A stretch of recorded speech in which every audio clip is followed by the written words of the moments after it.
Hey guys, Anthony, Full Before Diesel. We're just about to do an injector replacement job on this. I think it's I haven't had a look yet. I think it's a 2008 120, I think.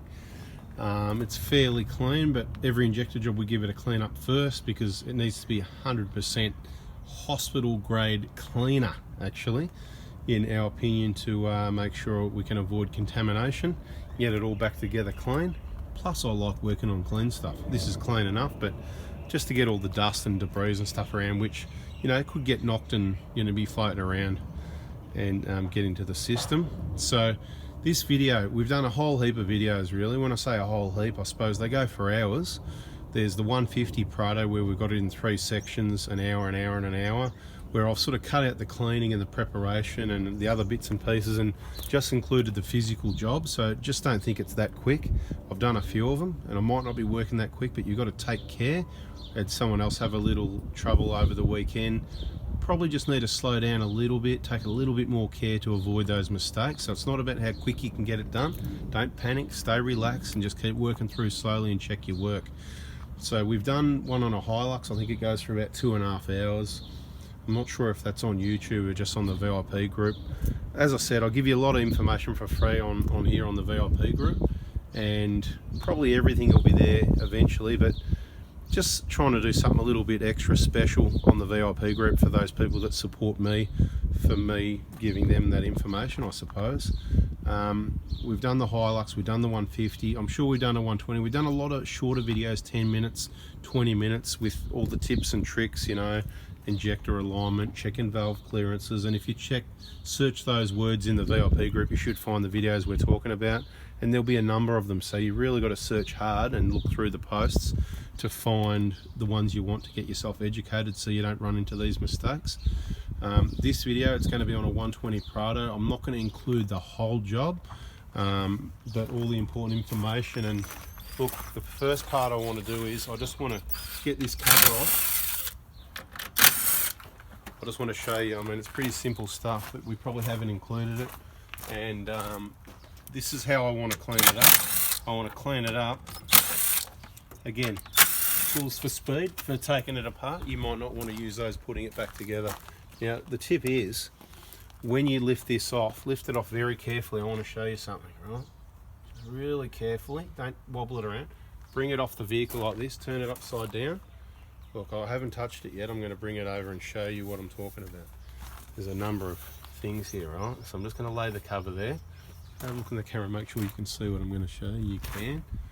Okay, see these washers? This is just sitting loose. Oh no, that's not loose, it's melted in because the last person that tried to put it on.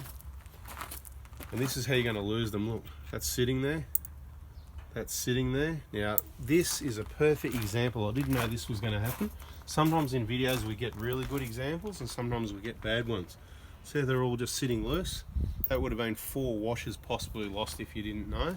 Now, normally these sit pretty well clipped into that cover there, but see, they're just sometimes loose and they fall out. In this case, that's what it's going to be. So we're going to use a bit of silicone or something, a bit of RT. They just glue them in place because they're meant to sit in place. There should be 5 of them. 1, 2, 3, 4, 5. Obviously one's gone missing. There's nothing we can do about that. I don't think it really matters that they're not there.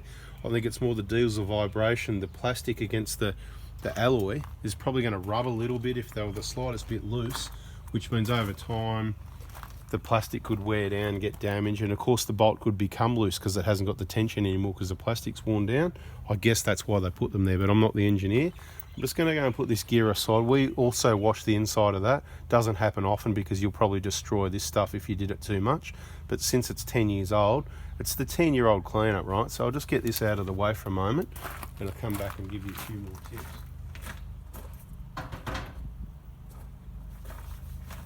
Okay, so you can see, this is why we do it. You can see all the dirt and debris. It's not that bad, don't get me wrong. This one's pretty good. Someone's been in there before, that clip's gone. So what we do there, we run a zip tie around that one when we're finished. So we're going to give this a really good degrease using the Kenco stuff we use. If you haven't seen it, check our YouTube video. There's 2 on how to wash your engine down. That's what we're about to do. So I'm just going to go and get prepared for that. And we'll just keep joining all the videos of this job together to make you one long video, hopefully with all the important stuff, showing you a few things, but maybe not the whole job, but we're going to try and include most of the job, but without wasting time. So we'll do some preparation, whatever. We might even include some of that. So sit tight, keep watching. Right, so we've got our Kenko degreaser mixed around about 1/3 in a bottle like this. You've seen us wash the engine bays before, so this is not really about that. This is more about going through the steps. So I hope you didn't fast forward or anything like that. Just watch the whole thing. That's what I'm doing at the moment. I am spraying the degreaser on the engine. I'm going to keep it wet and don't let it dry, then I'm going to wash it off. So we've given it a good spray, probably a good 2 minutes worth of a spray. Oh no, have to turn the power on for that to work, don't you? Here we go.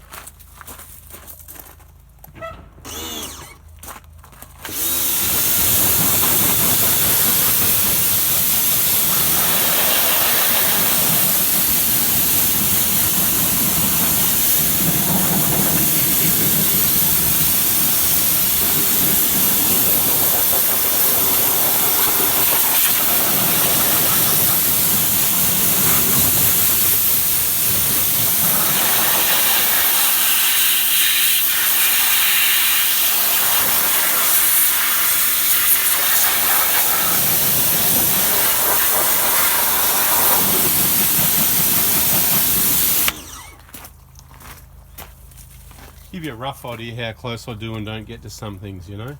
So the spray was a good 2 or 3 minutes, keeping it wet, letting it soak, and even the pressure of the degreaser, you can wash it, dissolving some of that grease and grime.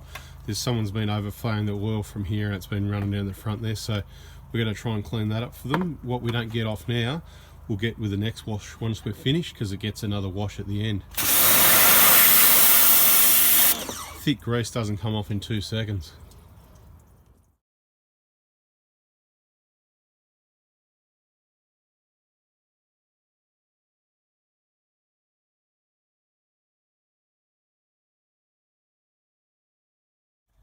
Okay, so we've given it a really decent degrease and wash down, which is what we want. It's nice and clean to work on, nice and clean to keep the new injectors and fuel pipes and system clean. We've given the cover that goes over the intercooler a nice clean up as well, so I'll show you that. And we'll move on to the next step.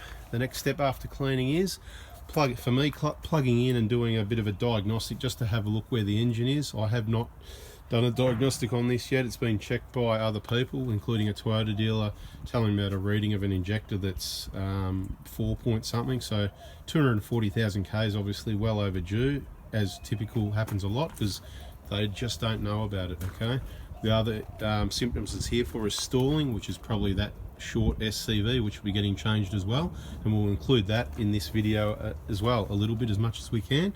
There's lots of information, guys, you know, decades of information, and I'm just trying to get it into videos, so it's just going to take some time. Please be patient. Keep watching.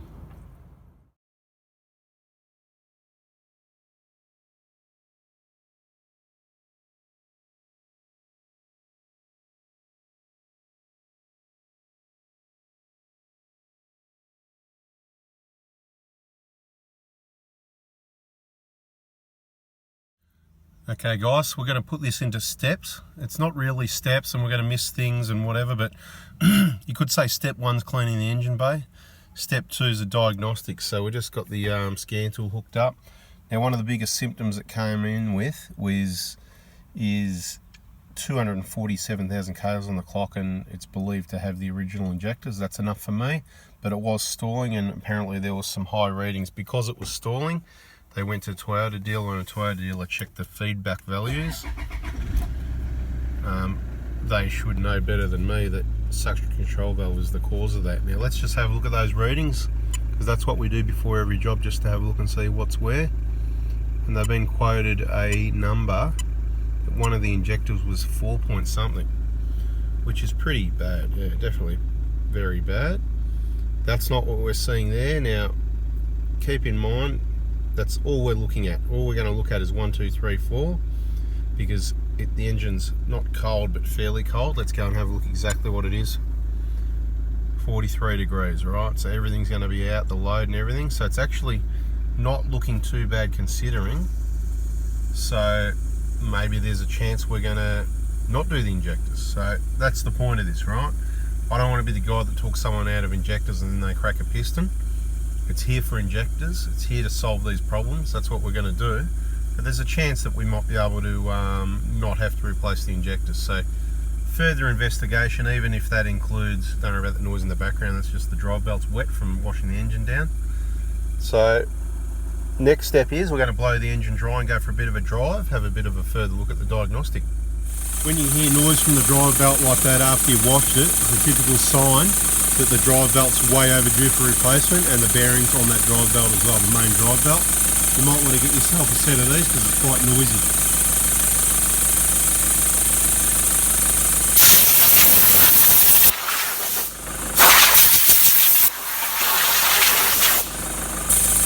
You get my drift.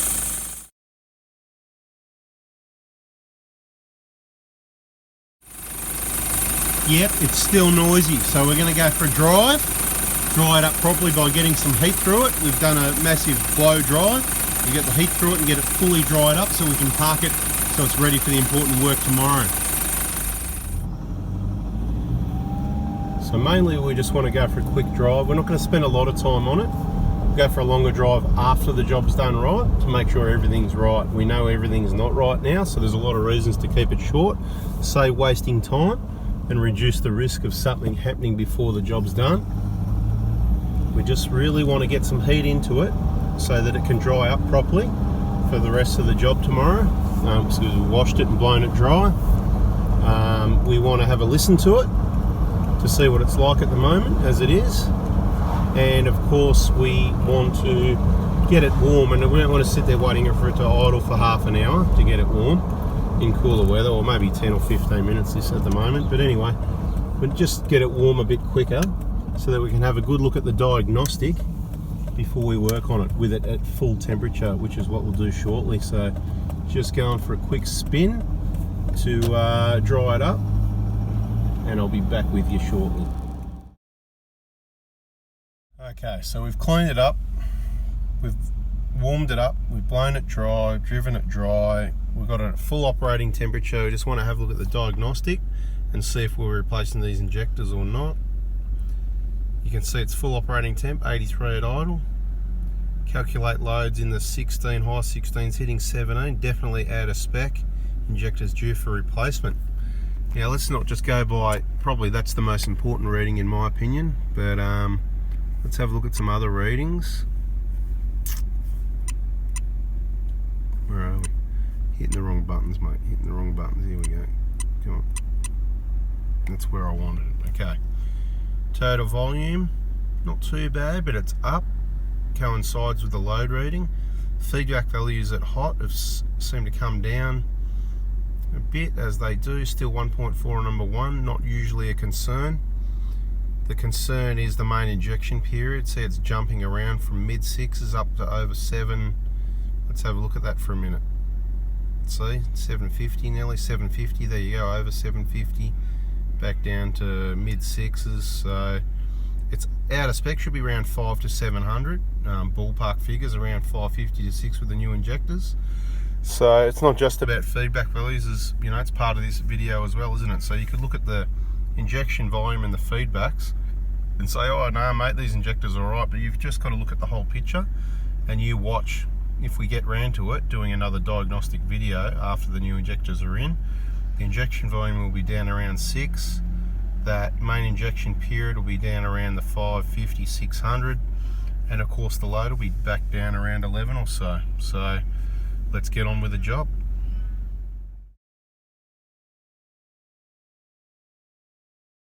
Okay, so we've done our prep work. That's making sure it's clean, making sure it's dry. Got that other cover off the intercooler, gave that a clean up. That's out there drying. Bit of a road test diagnostic, as you've seen. Now the next step is getting the intercooler off. Now normally I'd probably just leave it sit like this. It'll be the end of the day. I've prepared a vehicle ready for first thing the next morning, get into it first thing in the morning. But it is the afternoon at the moment and we've got a bit of time, so I'm just going to quickly, I've got the tools already here ready to go. So we're just going to quickly go through removing the intercooler. Done it a number of times, doesn't take long. The key is take your time. Like, you know, it might look, see, I just went boom, boom, boom, boom with all the clips, and there you go, I nearly dropped the tool. boom, boom, boom, boom, boom, you know, all done. It might take you a little bit longer than that, so don't compare yourself, you know what I mean? And look, quite often in videos things don't go to plan, and I don't edit, I just leave it the way it is, if you know what I mean. So it's just what it is, and that's fine. We don't have an issue with that, but I've just unplugged that whole wiring loom like that. Sometimes the plugs can be a bit stiff, a bit tight, whatever. Like I said, I've been around, done that, got a few skills. So that's the wiring loom side out of the way. The next one you probably want to grab yourself is a long flat screwdriver. Helps to remove the vacuum line from the map sensor. Just a little bit of pull and a little bit of levering at the same time. Pop that out of that clip there. Screwdriver behind the map filter to pop that out of the bracket. Then grab that other little, I prefer the little, it's a heater hose removing tool. Used to, you know, put hoses in there, but also works on vacuum lines. These can be quite stuck. You don't want to just yank on stuff because you could break it, and you don't want to just put a screwdriver and pull on it too hard. I put that in and work around top and bottom while pulling on it. Comes off in one piece, right? Happy days. So we're going to put that aside also. So you've got your vacuum line off, you've got your wiring loom off. That's going to get your intercooler off. You know, we'll get to these other vacuum lines and bits and pieces in other stages. This is just intercooler, so we need to loosen off these two clamps. Right. Grab the 12mm, we'll unzip those as well. You would have seen this in other videos anyway. Depends where I put this video, you know. I think I'm going to put this one on YouTube. Pull before diesel unleashed. Right, now they'll either just lift out, that's what they normally do. If they're a bit stuck, you just get a flat blade in between the washer and the, because they just get a bit stuck, that's all, if they haven't been off for a long time. Not a big deal, but in this case I couldn't show you because I know there's one. There you go, this side came off, we got one there that's a bit stuck. You pull on it, you might break the rubber or something, I don't know, I don't pull on it, I go, what's holding it, something's wrong. Flat blade like that, just separate it, right, nice and easy. And you know, you think I knew this on my first job? Well, nobody taught me, I'm self-taught, right? Went and did some training, stuff like that. Went and visited a diesel business I'm not going to mention. They showed me how not to do things, so that was really, really cool. And you just work out the best ways to do things using your own skills, doing it yourself, you know? So it's just, you know, you've either got it or you haven't, and then if you've got it and then you add your experience to, you know, that's what you're good at. Everyone's good at something, right? So maybe I'm just pretty good at this stuff. Maybe I'm dreaming anyway, but it doesn't matter. Just getting the top clamp on the top clamp undone, a bit tight to do by hand. Okay, so the easiest way, I just use a quarter drive, short extension, 10mm, that's a little sit chrome socket. Usually two hands, one to hold the clamp so it doesn't fall or twist, you know, because you sort of got to keep a little bit of pressure on it to keep the head in the socket. That's just the end of the ratchet hitting the pipe of the intercooler, don't worry about it, it's not going to hurt anything. You've got to go a fair bit extra so that that clamp can then drop down and be out of the way. You need to be able to get the intercooler off. So now everything's undone on the intercooler. First step is to just give it a bit of a grab here, not the sensor, not this sensor, the actual whole plastic, right? No, it doesn't want to move too easily, so that's where the old heater hose tool comes in as well, right? And don't damage these because they're about, I've seen a few damaged, and they are about 70 bucks from memory. You can get aftermarket. I think I replaced one, I got one from Repco or Gates one for maybe 20 or 30 bucks, right? But these heater hose tools, it's Snap-on brand, right? Can't go past them, right? You just slip it around like that. And then most likely what's going to happen when I grab it the same spot, it's just going to want to pop out like that, right? So generally get your rag and just give it a bit of a wipe, because remember what we said about the crankcase ventilation system, the oil accumulates at the joins. So right between the end of that and the end of that alloy there, in that little gap there, that's where the oil's going to sit, because it's a bit of a crevice, if you know what I mean.